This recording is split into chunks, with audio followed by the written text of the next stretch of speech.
ఎన్నో విషయాలు వాస్తుకు సంబంధించి వివరణ ఇస్తూ ఉన్నారు హరి వాస్తు నుంచి హరి గారు.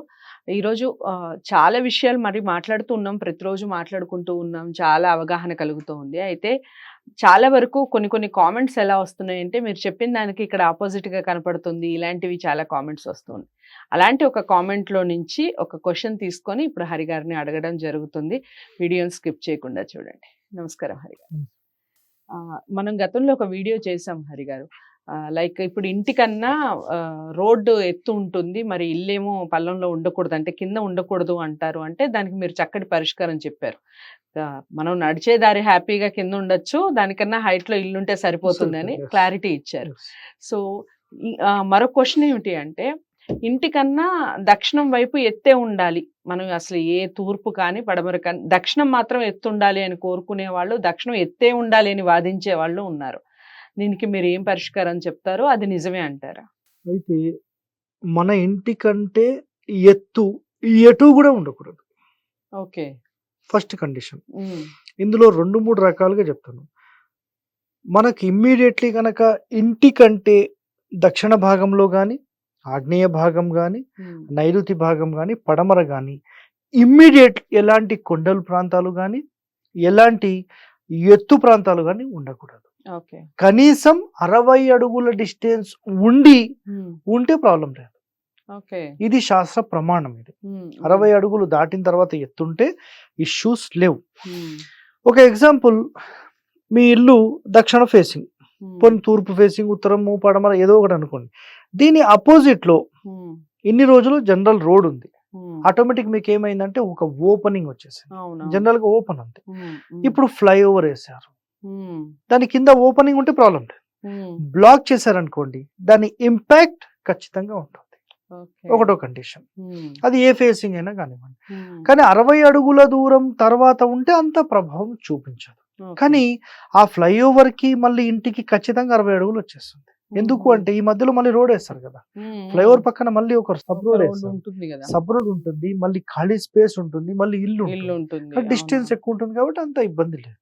సో మినిమం రూల్ 60 అడుగులు, ఇది ఖచ్చితమైన నియమం. ఒకటోది. రెండో కండిషన్, మీరు గత వీడియోస్ గురించి మాట్లాడినప్పుడు ఏం చెప్పారంటే, తూర్పు అసలు మనము అక్కడ ఏ ఫేసింగ్ అని మాట్లాడలేదు. పరిష్కారం ఏం చెప్పామంటే, రోడ్డు కంటే డైరెక్ట్ ఇల్లు ఇట్లా స్లోప్ లో ఉంటే డైరెక్ట్ ఇంటి లోపలికి వెళ్ళేటట్టు ఉండొద్దు, మధ్యలో కొంచెం డెప్త్ చేసి మళ్ళీ హైట్ రేజ్ అయ్యేటట్టు ఉండాలి. అది ఎంత అని అడిగితే 6 ఇంచులో 1 ఫీటో 2 ఫీటో మీ ఇష్టం, ఎంతైనా రౌండ్ అప్ ఉండొచ్చు. రెండో కండిషన్.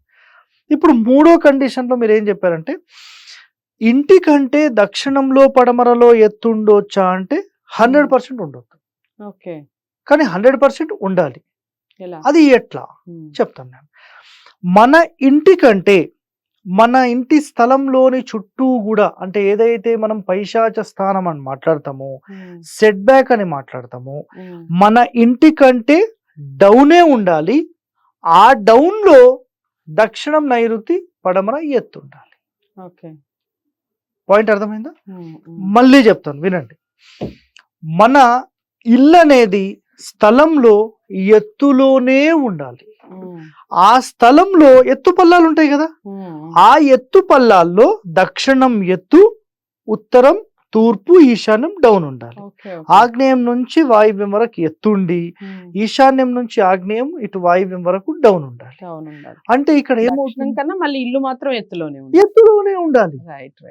చాలా మంది మహానుభావులు ఏం చేశారు చెప్పాలా మీకు, ఇంటికంటే దక్షిణం ఎత్తుండాలని ఇంటి యొక్క గడప ఉంటుంది కదా, గడప కంటే ఒక అడుగు ఎత్తు మొత్తం గోడలు కట్టించేశారు, అంటే మొత్తం ఫ్లోరింగ్ చేపించేశారు. అప్పుడు ఏమవుతుంది చెప్తాను. అది కూడా దక్షిణంలో, నైరుతిలో, వాయువ్యం వరకు మొత్తం హైట్ రైజ్ చేశారు, ఇంత హైట్. అప్పుడు ఏమైంది అంటే, ఇల్లు ఫిజికల్ గా చూడడానికి వెళ్ళినప్పుడు ఎప్పుడైతే వీళ్ళకు బెటర్మెంట్ ఉందో, ఇంకా బెటర్మెంట్ కోసం ఎవరినో పిలిపించారు. ఆ మహానుభావుడు ఏం చేశాడంటే, ఇంటికంటే ఆ వెనకాల ఎత్తు చేసిన తర్వాత వీళ్ళు మొత్తం ఫెయిల్ అయిపోయారు, వాళ్ళ వర్క్స్ మొత్తం ఆగిపోయినాయి. ఎందుకైనా తెలుసా అండి, మనం ఆ స్థలం కంటే మన ఇల్లు లోపలికి అవును. పోయింది. మనం కూడా లోపలికి వెళ్ళిపోయాము అని దాని అర్థం అన్నమాట. రైట్. పాయింట్ అర్థమైందా ఇప్పుడు? హ్మ్. లోపలికి వెళ్ళిపోయినట్టే ఇంకా. హ్మ్. ఏ రోజైతే వీళ్ళు మళ్ళీ ఆ పాతదాన్ని మొత్తం, ఆ కట్టిన దాన్ని మొత్తం తీసేసి ఇంటికంటే కొంచెం డౌన్ చేశారో, హ్మ్. మళ్ళీ వాళ్ళ బిజినెస్ మళ్ళీ అప్ అయిపోయాయి. ఓకే. ఒక ఫిజికల్‌గా ఒక ఇంటికి ఎక్కడంటే వరంగల్‌లో ఒక ఇంటికెళ్ళాం. అక్కడ కూడా ఒక వాస్తాయన ఏం చేసిండంటే, ఇంటికంటే నీకు పడమర ఎంత ఎత్తు ఉంటే అంత మంచిదని ఇంటికంటే 4 అడుగులు ఎత్తు చేసి మొత్తం దిమ్మెలు కట్టిపించిండు. ఆడ నుంచి ఈడ దాకా. ఓహ్! మొత్తం ఆగ్నేయం వరకు మొత్తం రౌండప్ దిమ్మెలు కట్టిపిస్తే, ఈ ఇల్లు ఏమైందంటే ఇల్లు లోపలికి పోయినట్టే. హ్మ్. ఇప్పుడు హ్మ్. మీరు ఇట్లా కూర్చున్నారు. మీకిక్కడ అంటే మీరు కూర్చున్న ప్లేస్ కంటే కిందకి ఫ్లోరింగ్ ఉంటే బావుంటుంది. ఫ్లోరింగ్ పైనుండి దాని లోపలికి మీరు కూర్చుంటే ఎట్లా ఉంటుంది? మీరు లోపల ఉంటుంది. దిగబడిపోయినట్టే. హ్మ్. దిగబడిపోయినట్టే. ఇల్లు ఎప్పుడు మునగకూడదు. హ్మ్. అన్ని వైపుల కంటే ఇల్లు హైట్‌లో ఉండాలి. అన్ని వైపులా డౌన్ ఉండాలి. రైట్. అప్పుడే ఇల్లు అప్ అవుతుంది, రేజ్ అవుతుంది. మీరొక ఉన్నత స్థానంలో ఉన్నట్టు. ఓకే. దిగువకి వెళ్ళవద్దు. హ్మ్. ఎప్పుడు వెళ్ళొద్దు దిగువకు. ఓకే. సో చాలా మంది చేసే మిస్టేక్ ఇది. రైట్. ఇప్పుడు ఈ దిగువలో ఎవరైతే ఇప్పుడు ఈ ఇంటి వాళ్ళు వరంగల్ వాళ్ళని చెప్పానో, హ్మ్. వీళ్ళెప్పుడైతే ఈ మొత్తాన్ని తీసేసేసి, మొత్తం క్లియర్ చేసి, మొత్తం డౌన్ చేసేసారో, అతనికి ఒక చిన్న ప్రమోషన్ వచ్చింది. ఇంటిలో ఫ్యామిలీ మెంబర్స్ ఒకరికొకరు మాట్లాడకపోవడం, తల్లిదండ్రులు వేరుగా ఉండడము, తమ్ముడు వేరుగా ఉండడం, ఇవన్నీ పోయి అందరూ కలిసిమెలిసి మంచిగా ప్రశాంతంగా ఉన్నారు సార్. ఓకే. 1 మంత్‌లో నాకు డిఫరెన్స్ కనిపించింది సార్. హ్మ్. హ్మ్. చాలా చాలా ధన్యవాదాలని ఫోన్ చేసి మరి చెప్పాను. ఓకే. ఆయన పోలీస్ డిపార్ట్మెంట్. రైట్. సో వాళ్ళ ఇంట్లోనే ఆ ప్రాబ్లమ్ జరిగింది. ఓకే. అప్పటి నుంచి ప్రతి విషయం మమ్మల్ని అడిగి ఇన్‌స్ట్రక్షన్స్ తీసుకొని ముందుకెళ్తున్నారు. రైట్. సో ఇలా దక్షిణంలోనే ఎత్తుండాలనేది కండిషన్ ఇది. ఇంకా ఒక ఎగ్జాంపుల్ చెప్తాను. హ్మ్. బెంగుళూరులో ఒక వ్యక్తినైతే మొత్తం జీరో లెవెల్‌కి తీసుకొనొచ్చేసారు. హ్మ్. అక్కడ ఏ వాస్తు వాళ్ళున్నారో మనకు తెలీదు. ఎవరు సలహా ఇచ్చారో తెలీదు.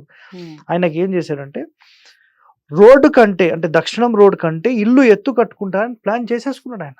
ఓకే. వాస్తవాయన ఏం చెప్పిండు, "అరే! నీకు ఇంకా టాప్ లెవెల్‌లో నేను తీసుకెళ్తా. నేను ఒక మంచి ప్లాన్ చెప్తా చేసుకో" అని చెప్పి ఆయన ఏం చేసిండంటే, ఇంటి రోడ్ కంటే ఇల్లు 8 అడుగులు డౌన్ చేసేసాడు.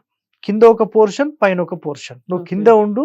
నువ్వు హ్మ్. కింది నుంచి పైకి రోడ్ మీదకి ఎదుగుతావు" అన్నాడు. హ్మ్. ఇంట్లో ఉన్నదంతా తీసి రోడ్ మీద వేసేసాడు. అంటే ఓకే. ఏమైంది?